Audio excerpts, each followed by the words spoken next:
Hello বন্ধুরা, তোমাদের দাদাভাই আমাকে বললো রেডি হয়ে নাও, তোমাকে আজকে অনেক সুন্দর একটা জায়গায় নিয়ে যাব, নতুন জায়গা।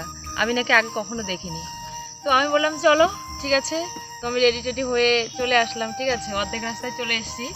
তো আমাদের সাথে থাকো, আমরা যে ভালো ভালো জায়গাগুলো দেখব তোমাদের সাথে, মানে তোমাদেরকেও দেখাবো, ঠিক আছে। তো চলো যাওয়া যাক।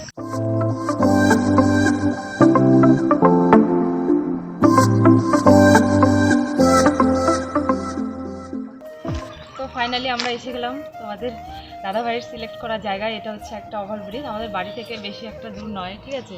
তো আসলাম, জায়গাটা বেশ ভালো লাগলো, একটু ঘুরে দেখা চারিদিকটা।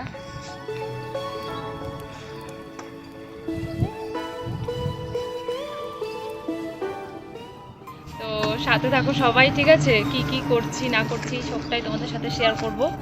তো চলো দেখা যাক কি করি এখন।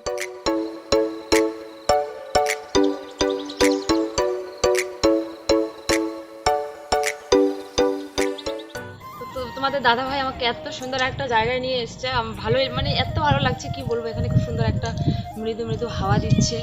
তো পার্ক বা রাজবাড়ি যেটাই বললো, তার থেকে আমার মানে এখানে এসে এত বেশি ভালো লাগছে কি বলবো। চারিদিকটা কি সুন্দর, ট্রেনের রাস্তাটা, কি বলবো। সময়টা মানে এই যে গোধূলি, এটা হচ্ছে গোধূলি বেলার সময়, ঠিক আছে। আমার এই সময়টা এত ভালো লাগে, এত ভালো লাগে, কি আর বলবো, মানে কি বলবো। সারা দিন রাত মানে যেটাই বলো, সব থেকে ভালো সময় যদি আমাকে কেউ জিজ্ঞেস করে, তো আমি বলবো আমার এই গোধূলি বেলাটা, ঠিক আছে, প্রিয়, সব থেকে প্রিয়।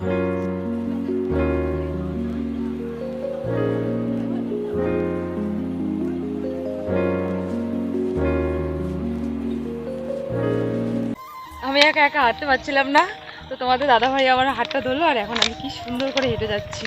মানে জীবন এরকমই, একা একা কোনো কিছুই সম্ভব না, ঠিক আছে।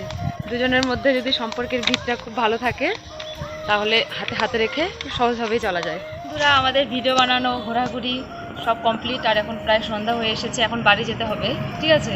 তো চলো বাড়িতে যাই। দৈনন্দিন জীবনে এরকম হুটহাট ঘুরতে যাওয়া, সে বাড়ির পাশেই হোক কিংবা দূরে, এটা যেন দমবন্ধ পরিবেশে এক ঝটকা মুক্ত বাতাস, যেটা মন ভালো রাখে।